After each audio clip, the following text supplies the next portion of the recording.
Welcome to Java Forum. Now we are going to see how to compress files and folders as a password protected zip file in GUI mode.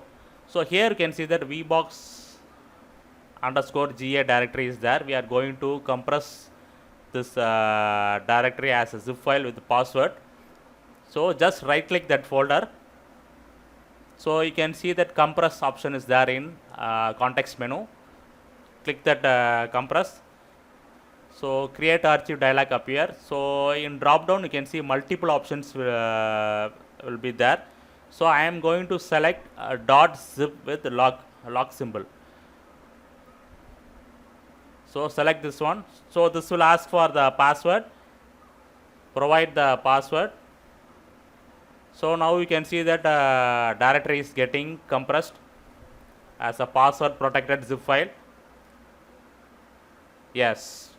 So zip file is got created. Now what I am going to do is I am going to copy this zip file to another location. I am going to extract here. So right click, extract here. That's it. So it will ask for password whatever you give previously. Yes. So it's uncompressing the folder. Yeah. So this is the way to create a password protected zip file in GUI mode in Oracle Linux 9 operating system.